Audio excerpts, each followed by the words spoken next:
খাদিজা, তিনি কে ছিলেন? নবীর স্ত্রী। আচ্ছা চাচা বলেন তো, আল্লাহ নবী যখন খাদিজা রাদিয়াল্লাহু তাআলা আনহার সঙ্গে বিবাহ করেন সেই সময় তার বয়স কত ছিল? আরো জোরে বলেন। কারা কারা বললেন 40? হাত তুলি আমরা সবাই। আরে 2 হাত তোলেন। মাশাআল্লাহ, অনেকে আমরা হাত তুলে ফেলেছি, হাত নামিয়ে দেন। আর যারা হাত তুলেননি, কত 40-এর বেশি? 50 কে কে হাত তোলেন? হ্যাঁ, সকলে আমরা বলছি 40। মাশাআল্লাহ। তবে 40 বছর আম্মা খাদিজার শেষ সময় বয়স ছিল, এ কথা সঠিক না। শুনে আসছেন তাই ওই সহিহ সনদে এই ঘটনা প্রমাণিত নয়। আল বিদায়া ও নিহায়ার মধ্যে প্রথম খণ্ডের 28 পৃষ্ঠা, তাবাকাতুল সাদের মধ্যে প্রথম খণ্ডের 67 পৃষ্ঠা, তারিখে দামেস্কের মধ্যে বিভিন্ন সনদ আসছে যে আম্মা জান খাদিজার বয়স তখন সেই সময় সর্বোচ্চ 27 থেকে 28 বছর। কত বছর? 27 থেকে 28।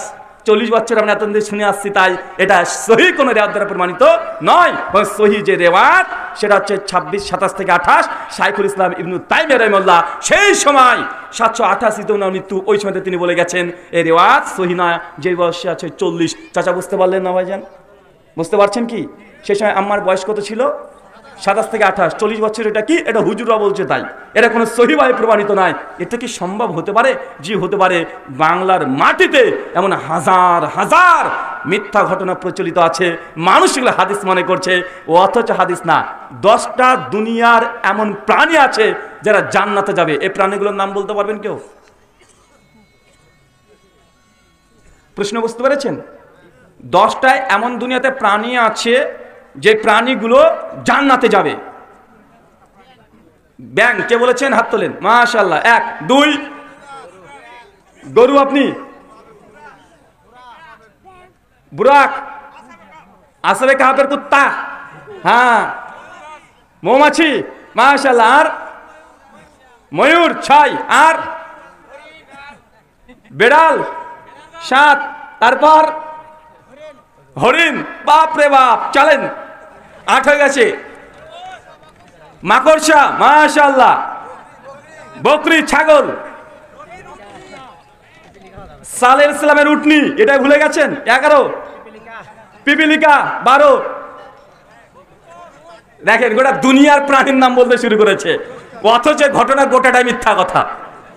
বক্তারা বলছে যে 10 শ্রেণী প্রাণী আছে দুনিয়ায়, যে সালেহ ইসলামের উটনি, আসবে কাহাবের কুত্তা, সুলাইমান আলাইহিস সালামের পিপিলিকা। এই ঘটনা যেগুলো বলা হয় এটা কোনো হাদিস না, এটা বক্তারা এমনি এই কুত্তাকে জান্নাতে ঢুকিয়ে দিয়েছে। কথা বুঝতে পারছেন ভাইজান? ওয়াল্লাহি এর কোনো হাদিস নাই। আপনি আজ থেকে পড়াশোনা শুরু করে দেন। আমি বললাম হাদিস নাই, আমার মৃত্যু সময় থাকলো এলাকায় অনেক বড় বড় মাদ্রাসা আছে, আপনি ফতোয়া জানতে চান যে আমাদের এলাকায় একটা হুজুর এসে বলে গেছে 10টা প্রাণী জান্নাতে যাবে, এটা নাকি কোনো হাদিস না। বাংলাদেশে অনেক প্রতিষ্ঠান আছে না নাই? কথা বলেন। তাদের কাছে জিজ্ঞাসা করেন এটা কোন গ্রন্থে হাদিস আছে? হাদিস নাই, পাবেন না। কেন নাই? এটা বক্তারা তৈরি করেছে, এটা বক্তাদের তৈরি করা। একজন নবী আল্লাহ সুবহানাহু ওয়া তাআলা তাকে জান্নাতে প্রবেশ করালেন। সেই নবী জান্নাত দেখার পরে নবী ইদ্রিস আলাইহিস সালাম জান্নাত দেখে, এত সুন্দর জান্নাত দেখে মন মুগ্ধ হয়ে গেছে। এরপর দেখার পরে আল্লাহ বলছেন যে চলো দুনিয়াতে চলো ইদ্রিস। আর নবী ইদ্রিস আলাইহিস সালাম বলছেন যে আল্লাহ আমি জান্নাত থেকে আর যাবো না। ভাই এই ঘটনা জানা আছে না নাই? জানা আছে না নাই? এই ঘটনা টাটকা মিথ্যা কথা, এটা হাদিস না। বক্তা জোর করে নবী ইদ্রিসকে জান্নাতে ঢুকিয়েছে। কথা বুঝতে পারছেন না ভাইজান? আমাদের নবী আলাইহিস সালাম তাকে জান্নাত পরিদর্শন করিয়েছে। এটা বুখারী মুসলিমের একাধিক হাদিস দ্বারা প্রমাণিত আছে যে আল্লাহ নবী জান্নাত পরিদর্শন করেছেন, জাহান্নাম পরিদর্শন করেছেন, সমস্ত কিছু পরিদর্শন করে এসেছে। এটা সে বুখারী মুসলিম দ্বারা প্রমাণিত। কিন্তু বক্তা নবী ইদ্রিসের নামে যে কথা বলে এটা সম্পূর্ণ মিথ্যা কথা। ওমর বিন খাত্তাব রাদিয়াল্লাহু তাআলা আনহু একদিন বসে আছেন, সাহাবীরা সঙ্গে আছেন। হঠাৎ করে ওমর বিন খাত্তাব হো হো করে হাসতে শুরু করেছে, হেসে চলে যায়, লুটিয়ে পড়ছে। সাহাবীরা অবাক, কি ব্যাপার? ফারুক আজম ওমর বিন খাত্তাব এত হঠাৎ করে হাসতে শুরু করে দিয়েছে। একটু পরেই ওমর বিন খাত্তাব অঝর ঝরে কান্না করে চলে যাচ্ছে, কান্না করছে, বাচ্চা শিশুর মতো কান্না করছে।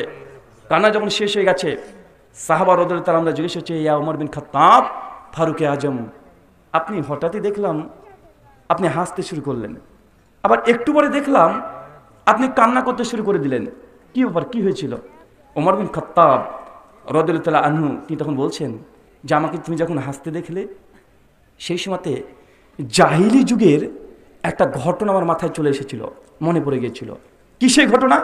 ওমর বিন খাত্তাব বলছেন, আমি যখন ইসলাম গ্রহণ করি নাই, মুশরিক ছিলাম, অমুসলিম ছিলাম, সেই সময়তে আটা বোঝেন চাচা, আটা ময়দা, বলছে ময়দা দিয়ে আমি আমার ভগবানকে প্রতিমূর্তি তৈরি করতাম, মানে আমার ঈশ্বর ভগবান আল্লাহকে তৈরি করতাম ময়দা দিয়ে। তৈরি করার পরে তাকে আমার পুজোর ঘরে আমি রেখে দিতাম বেদির উপরে, তারপর আমি তাকে ইবাদত করতাম। তার যখনই তাকে মূর্তি তৈরি করে ইবাদতখানায় রেখে দিতাম, আর সঙ্গে সঙ্গে আমি মন্ত্র পাঠ করে ইবাদত করতাম। ওং ভূর্ভুবঃস্বঃ তৎসবিতুর্বরেণ্যং ভার্গো দেবস্য ধীমহি ধিয়ো ন প্রচোদয়াৎ ওং ভূর্ভুবঃস্বঃ।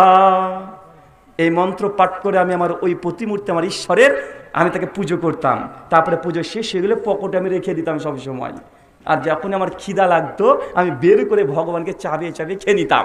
এটা মনে পড়ে আমার হাসিতে আমি ঠিক থাকতে পারিনি যে আমি ওমার কত বোকা মানুষ ছিলাম, এমন একটা ধর্ম পালন করতাম যে নিজে হাতে ভগবানকে তৈরি করলাম, তারপর পুজো করলাম, আবার যখন খিদে লাগে তাকে খেয়ে নিই। কত বোকা ছিলাম আমি ওমার, এটা মনে পড়ে আমি হাসি আর থাকাতে পারছি না। এখন ইসলাম গ্রহণ করেছি, আমার রব আল্লাহ আমাকে হেদায়েত দিয়েছে, এখন তৌহিদ বুঝতে পেরেছি যে আমি কত শ্রেষ্ঠ একটা ধর্ম গ্রহণ করেছি। ওমর বিন খাত্তাব এই কারণে হাসছে। একজন সাহাবী বলছে, ইয়া ওমর বিন খাত্তাব, আপনি কাঁদলেন কেন? ওমর বিন খাত্তাব আবার কাঁদো কাঁদো কণ্ঠে বলছে যে আমার আরেকটা ঘটনা জাহিলিয়াতের যুগে মনে পড়ে গেল। আমি যখন জাহিলিয়াতের যুগে ছিলাম, ইসলাম গ্রহণ যখন করি নাই, আমার 5-7 বছরটা মেয়ে ছিল, খুব সুন্দর একটা মেয়ে, সবসময় পেছনে লেগে থাকতো, সবসময় আব্বু আব্বু বাবা বাবা করে ডাকতো। যখন আমার মেয়ের বয়স যখন 7 বছর হয়ে যায়, আমার মেয়েকে একদিন বললাম যে মা চলো তোমাকে মেলা দেখাতে নিয়ে যাই, চলো তোমাকে ঘুরতে নিয়ে যাই, মেলা দেখতে। আমার মেয়ে সঙ্গে সঙ্গে আমার হাত ধরে বলছে, আব্বু চলো। খুব সুন্দর করে সে যে আমার সঙ্গে চলে এসেছে, আমি রাস্তা দিয়ে নিয়ে চলে যাচ্ছি। আমার কাঁধে একটা কোদাল আছে, কোদাল বুঝেন না, একটা কাঁধে একটা কোদাল দিয়ে আমার মেয়েকে আমি হাতে আঙ্গুল ধরে ধরে ধরে ধরে নিয়ে চলে যাই। আমার মেয়ে বলে, বাবা আর কত দূর যেতে হবে, কই মেলা তো দেখতে পাচ্ছি না। আমি ওমর তখন বললাম, মা আর কিছুটা গেলেই তুমি মেলা দেখতে পাবে। এই বলে আমি একটা জঙ্গলের মধ্যে ঢুকে গেলাম আমার মেয়েকে নিয়ে, জঙ্গলের গভীরে ঢুকে যাই। মেয়ে আমার বলে, বাবা এত দিনের বেলা তো অন্ধকার হয়ে গেছে, আমার ভয় লাগছে, চলো আমরা মেলা দেখবো না, চলো। মা বারবার আমার ওমর বিন খাত্তাব বলছেন, মামা আর একটু অপেক্ষা করো, আমরা চলে এসেছি। সঙ্গে সঙ্গে ওমর বিন খাত্তাব জঙ্গলের মধ্যে প্রবেশ করে তার মেয়েকে বলে, তুমি এখানে বসো। তাকে বসিয়ে রেখেছে, মেয়ের সামনে কোদালটা নিয়ে মাটি খনন করতে শুরু করেছে। কবরকে যখন খনন করেছে অনেক মাটি, সঙ্গে সঙ্গে মেয়ে বলছে, আব্বু তুমি এখানে গর্ত কেন করছো, কেন গর্ত করছো? ওমর বিন খাত্তাব বলছে, আমি বললাম যেটা কাজ আছে, প্রয়োজন আছে, এই কাজটা শেষ হলেই তোমাকে নিয়ে আমি যাবো। সঙ্গে সঙ্গে মেয়ে এই কথা শুনে বলছে, বাবা তাহলে আমিও তোমার সঙ্গে কাজ করব। সঙ্গে সঙ্গে ওমর বিন খাত্তাবের মেয়ে ওই গর্তের মধ্যে ঢুকে মাটিগুলো তুলে তুলে সহযোগিতা করছে। ওমর বিন খাত্তাব বলছে, মাটি খুঁড়তে খুঁড়তে যখন আমার দাড়িতে মাটি লেগে যায়, সঙ্গে সঙ্গে মেয়ে এসে বলছে, আব্বু তোমার দাড়িতে মাটি লেগেছে, ঝেড়ে ফেলে দেয়, অনেকটা গর্ত করে ফেলেছি। আমার মেয়েকে তখন বলছি, মা দেখো গর্তটা কেমন হয়েছে। আমার মেয়ে সঙ্গে সঙ্গে কাছে এসে দেখছে যে অনেক গভীর গর্ত। আমার মেয়ে ভয়ে বলছে, আব্বু আমার ভয় লাগছে, চলো, অনেক বড় গর্ত, ভয় লাগছে। যখন এই বলছে আমার মেয়ে আর চিৎকার মারছে, গর্তের দিকে মুখ করে আমি ওমর বিন খাত্তাব পিছন থেকে আমার মেয়েকে একটা জোরে ধাক্কা দিলাম। আমার মেয়ে উল্টে পড়ে গেল, আর যত মাটি আছে সব মাটিগুলো আমি চাপা দিয়ে দিলাম। আমার মেয়ে চিৎকার মারছে, বাবা আমাকে বাঁচাও, আমি মেলা দেখবো না, বাবা আমাকে বাঁচতে দাও, বাঁচাও। এই চিৎকার মেরে মেয়ে আমার কাঁদো কাঁদো কণ্ঠে চিৎকার মারছে। আর আমি ওমর বিন খাত্তাব এই কথাটা, এই শব্দটা আমার কানে এখন বেজে উঠলো, এই জন্যই আমি কাঁদো কাঁদো হয়ে গেলাম, আমি কাঁদছিলাম। অনেক মর্মান্তিক ঘটনা না? মানুষ একদম এই ঘটনা শুনে চোখ দিয়ে অটোমেটিক পানি চলে আসার কথা। ওমর বিন খাত্তাব নিজের মেয়েকে জিন্দা দাফন করে দিয়েছে, মেয়ে চিৎকার মারছে, অথচ এই ঘটনা গোটাটা মিথ্যা কথা। কথা বুঝতে পারলেন না? প্রথম থেকে শেষ পর্যন্ত গোটাটা মিথ্যা কথা। ওমর বিন খাত্তাব এই কাজ করেনি, কোনো প্রমাণ নেই, এটা বক্তারা তৈরি করেছে। চাচা আল্লাহ নবীর একজন স্ত্রীর নাম ছিল হাফসা। কি নাম ছিল? হাফসা। তার বাবার নাম কি ছিল?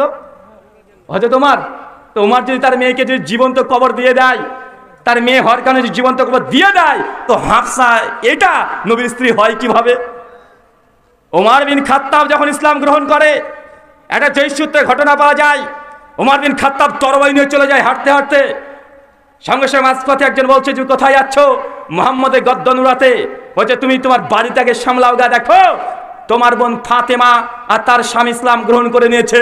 আমার প্রশ্ন, যদি ওমর বিন খাত্তাবের পরিবারে এরকম কুপ্রথা থাকতো যে জীবন্ত মেয়েদেরকে দাফন করে দেওয়া, তো ওমর বিন খাত্তাবের বোন জীবিত আছে কিভাবে, তার মেয়ে জীবিত থাকলো কিভাবে? প্রশ্ন উঠে কি ওঠে না? কথা বলেন। কিন্তু বক্তা সুন্দর করে চমৎকার করে ঘটনা বলে দিচ্ছে, ঘটনাটা পুরোটাই মিথ্যা কথা।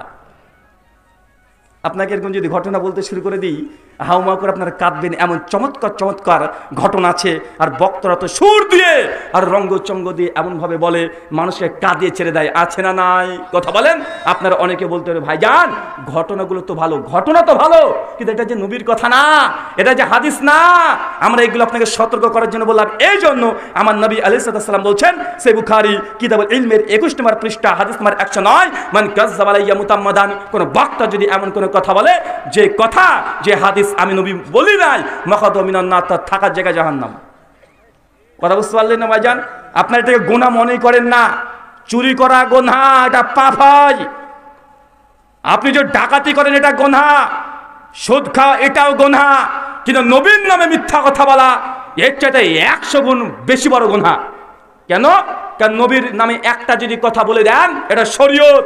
নবী কোনো জিনিস যদি হ্যাঁ ধরে নাই ওটা জায়েজ হয়ে যায়, আর নবী কোনো জিনিস যদি না বলে ওটা না জায়েজ হয়ে যায়। আপনি যে নবীর নামে কোনো হাদিস বলে দেন, পরোক্ষভাবে আপনি নিজেকে নবী দাবি করছেন। কেন? ওয়ামা ইয়ানতিকু আনিল হাওয়া ইন হুয়া ইল্লা ওয়াহয়ুহা, আমার নবী এর তরফ থেকে কোনো কথা বলে না, আল্লাহ যা ওহী করে আমার নবী সেটাই বলে। এখন আপনি যদি নবীর নামে মিথ্যা কথা বলে, আপনার পরে কি ওহী হয়েছে? কথা বলেন। আপনি এই গুনাহটাকে গুনাহ মনে করেন না। আল্লাহ সুবহানাহু ওয়া তাআলা এই কথা বোঝার তৌফিক দান করে, সকলে বলি আমিন।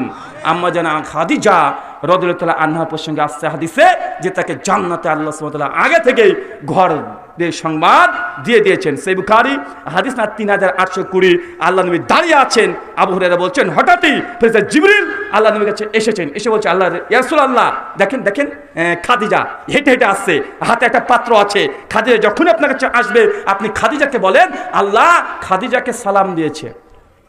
চাচা বলেন তো কে কাকে সালাম দিয়েছে? আল্লাহ সালাম দিয়েছে। কাকে? আমার খাদিজা রাদিয়াল্লাহু তাআলা আনহাকে। ফেরেশতা জিবরিল বলছে ইয়া রাসূলুল্লাহ আপনি জানিয়ে দেন, খাদিজাকে বলে দেন, আপনার স্ত্রীকে বলে দেন আল্লাহ সুবহানাহু ওয়া তাআলা খাদিজার জন্য জান্নাতে একটা ঘর নির্মাণ করে রেখেছে। এত সুন্দর ঘর মণি মুক্তা দিয়ে তৈরি করা হয়েছে, যার ভেতর থেকে বাইরে দেখা যায়, বাইরে থেকে ভেতর দেখা যায়। যান খাদিজাকে জানিয়ে দেন আল্লাহ খাদিজা পরে সন্তুষ্ট, জান্নাতে তার জন্য একটা ঘর আল্লাহ নির্মাণ করে রেখেছে। চাচা কয়জন পেলাম? দেখেন দুজনই মেয়ে মানুষ, দুইজন নারী না? নাস্তিকরা বলছে যে ইসলামে নাকি নারীকে অধিকার দেয়নি, চিটার। কোরআন মাজিদে একজন মেয়েকে জান্নাতে ঘরের সুসংবাদ দেওয়া হয়েছে, তার নাম কি? তার নাম কি? আসিয়া। ছেলে নামে পবিত্র কোরআনে একজন মেয়ের নামে একটা সূরা আছে আলাদাভাবে, কি নাম? সূরা মারিয়াম। ঈসা নবীর মায়ের নাম মারিয়াম, তার নাম রেখে কোরআন মাজিদে একটা কি আছে, একটা সূরা আল্লাহ সুবহানাহু ওয়া তাআলা দিয়ে দিয়েছেন। আবার তারপরে বলছে ইসলাম নাকি নারীকে কোনো অধিকার দেয় নাই। তারা এটা মিথ্যা মুসলিমদের উপরে অভিযোগ করছে। আরেকজন ব্যক্তি তার নাম ওমর ইবনুল খাত্তাব রাদিয়াল্লাহু তাআলা আনহুর ব্যাপারেও সেই বুখারী মুসলিমের হাদিস আছে, তাকে জান্নাতে আল্লাহ আগে থেকে ঘরের সুসংবাদ দিয়েছেন।